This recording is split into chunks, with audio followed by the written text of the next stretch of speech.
After thousands poured into city streets across America for No Kings rallies, voters in Missouri's 2nd Congressional District bringing a similar energy back to the streets today. Good evening and thanks for joining us. I'm David Amilati. Just hours ago, protesters asking one question loudly: where is Congresswoman Ann Wagner? She represents Missouri's 2nd Congressional District. And our Kimberly Donahue spoke with constituents and those fighting for her seat about what they expect from their representative in Congress. A crowded corner at Manchester and Weidman Sunday afternoon, filled with voters from Missouri's 2nd Congressional District, calling out Congresswoman Ann Wagner, saying they want to see more communication from her.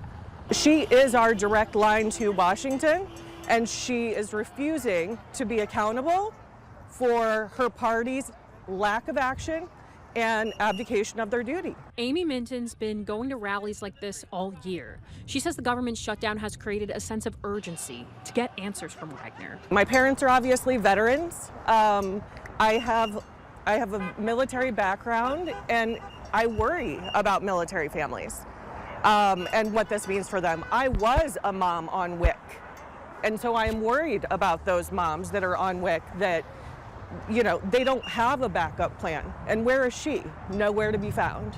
Wagner, a Republican, is up for re-election next November. The calls from her constituents have been noticed by those planning to challenge her next year from both sides of the aisle. She could be out here talking to constituents. She could host a town hall. She could have meeting with people across the district, but instead she's chosen to be completely absent. And I hope if I get elected, they won't need to protest me. They'll actually be getting the answers they need and listening from the representative. Minton says she feels this weekend's No Kings rally has added momentum, hoping Wagner will start speaking to her constituents. I would really like to have someone explain to me what's happening in Washington. And I think a lot of people out here would.